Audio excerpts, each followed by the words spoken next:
ನೋಡಿ, ಗೃಹಲಕ್ಷ್ಮಿ ಯೋಜನೆ ಶುರುವಾಗಿ ಒಂದು ವರ್ಷದ ಸಂಭ್ರಮ.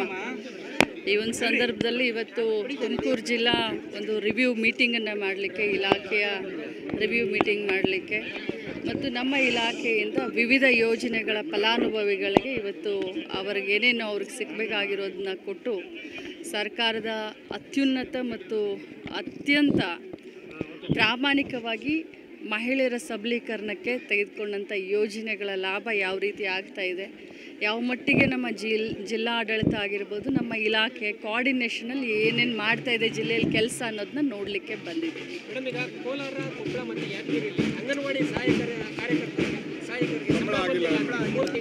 ನೋಡಿ, ಸಂಬಳ ಅನ್ನೋದೇನಿದೆ ಅದು ಕೇಂದ್ರ ಸರ್ಕಾರ ಮತ್ತು ರಾಜ್ಯ ಸರ್ಕಾರದ ಅನುದಾನ ಸೇರಿ ನಾವು ಸಂಬಳ ಕೊಡ್ತೀವಿ.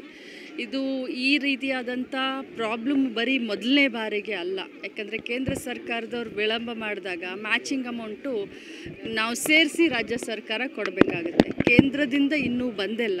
ನಾವು ಕೂಡ ಬರೆದಿದ್ದೀವಿ, 3-4 ಸರಿ ಬರೆದಿದ್ದೀವಿ. ಮೊನ್ನೆ ನಮ್ಮ ಇಲಾಖೆ ಡೈರೆಕ್ಟ್ರು ಕೂಡ ಡೆಲ್ಲಿ ಹೋಗಿ ಬಂದಿದ್ದಾರೆ. ಸೊ ಆದಷ್ಟು ಶೀಘ್ರದಲ್ಲಿ ಎಲ್ಲರಿಗೂ ಕೊಟ್ಟಿದ್ವಿ. ಈ 3 ಜಿಲ್ಲೆಗೂ ಕೂಡ ಆದಷ್ಟು ಬೇಗ ಗಣಪತಿಯ ಒಳಗಡೆ ಕೊಡಲಿಕ್ಕೆ ಪ್ರಯತ್ನ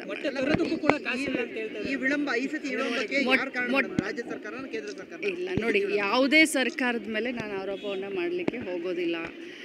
ಬಹಳಷ್ಟು ಯೋಜನೆಗಳಿಗೆ ರಾಜ್ಯ ಮತ್ತು ಕೇಂದ್ರದ 2 ಅಮೌಂಟ್ಗಳು ಇರುತ್ತೆ ನಮ್ಮ ಇಲಾಖೆಗೆ ಸಂಬಂಧಪಟ್ಟಿದ್ರೆ. ಸೊ ವಿಳಂಬ ಮೊದಲಿನಿಂದನೂ ಆಗಿದೆ. ಇನ್ನು ಆಗದ ಹಾಗೆ ನಾವು ಪ್ರಯತ್ನ ಮಾಡಿ ಎಲ್ಲ ಕಡೆ ಬಂದಿದೆ. ಈ 3 ಜಿಲ್ಲೆಗೂ ಅತ್ಯಂತ ಶೀಘ್ರದಲ್ಲೇ ನಾವು ಹಣವನ್ನು ಬಿಡುಗಡೆ ಮಾಡ್ತೀವಿ. ಮೊಟ್ಟೆಗೂ ಏನು ಪ್ರಾಬ್ಲಮ್ ಇಲ್ಲ, ಹಾಲಿನ ಪೌಡ್ರಿಗೂ ಏನೂ ಪ್ರಾಬ್ಲಮ್ ಇಲ್ಲ.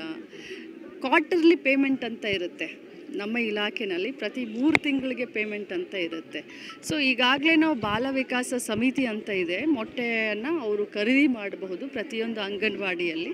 ಸೊ ಬಾಲ ವಿಕಾಸ ಸಮಿತಿಗೆ ಮೊಟ್ಟೆ ಹಣವನ್ನು ಹಾಕಿದ್ದೀವಿ. ಗೃಹಲಕ್ಷ್ಮಿ ಇಲಾಖೆಯಲ್ಲಿ ಗೃಹಲಕ್ಷ್ಮಿ ಅಮೌಂಟು ಒಂದಷ್ಟು ಡಿಲೀಟ್ ಆಗಿದೆ, ಇನ್ನೊಂದಷ್ಟು ಡಿಲೀಟ್ ಮಾಡುವಂಥ ಪ್ರಯತ್ನ ಒಂದೂ ಡಿಲೀಟ್ ಆಗಿಲ್ಲ. ಒಂದು ಡಿಲೀಟ್ ಆಗಿರೋದನ್ನ ತೋರಿಸಿ ನೀವು.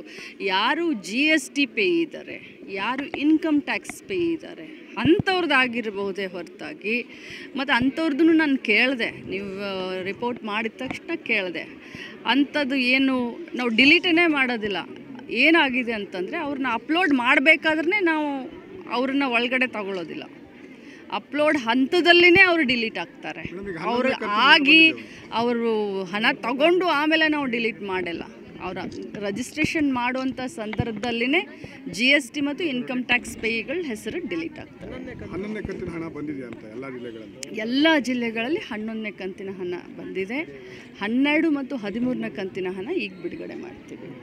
ಮೇಡಮ್, ಈಗ CM ಮೂಢ ಹಗರಣ ಪ್ರಕರಣ ಕಾಂಗ್ರೆಸ್ನಲ್ಲಿ ದಿನ ದಿನ CM ಆಕಾಂಕ್ಷಿಗಳ ಎಲ್ಲೂ ಇಲ್ಲ. ನೋಡಿ, ಕಾಂಗ್ರೆಸ್ಸು ಶಿಸ್ತಿನ ಪಕ್ಷ. ಕಾಂಗ್ರೆಸ್ನಲ್ಲಿ ಹೈಕಮಾಂಡ್ ಏನು ತೀರ್ಮಾನ ತಗೊಳುತ್ತೆ ಅದೇ. ಗಟ್ಟಿಯಾಗಿ ಬಹಳ ಚೆನ್ನಾಗಿ ಪ್ರಗತಿಪರವಾದಂಥ ಹಿಂದುಳಿದ ವರ್ಗದ ನಾಯಕರಾದಂಥ ಸಿದ್ದರಾಮಯ್ಯನವರು ಬಹಳ ಚೆನ್ನಾಗಿ ಕೆಲಸ ಮಾಡ್ತಾ ಇದ್ದಾರೆ. CM ಚೇರು ಖಾಲಿ ಇಲ್ಲ. Thank you. ರಾಜ್ಯಪಾಲರು ಪ್ರಿಯಾಂಕ್ ಖರ್ಗೆ ಕೂಡ ಅಲ್ಲಪ್ಪ, ಬೇರೆಯವ್ರು ಕೇಳೋಕೆ ಬಿಡಪ್ಪ, ನೀನೊಬ್ಬನೇ ಎಲ್ಲರದ್ದು ಕೇಳ್ತಾ ಇದೀಯಾ? ಪ್ರಿಯಾಂಕ್ ಖರ್ಗೆ ಅವ್ರಿಗೂ ಕೂಡ ವಿವರಣೆ ಕೇಳಿದ್ದಾರೆ ಮೇಡಮ್. ಈ ಥರ ಅವರು CA ಸೈಟ್ ಕೊಟ್ಟಿದ್ದಾರೆ ಅಂತ ಹೇಳ್ಬಿಟ್ಟು ಅದಕ್ಕೆ ಉತ್ತರ ಕೊಡ್ತಾರೆ ಖರ್ಗೆ ಅವರು. Thank you.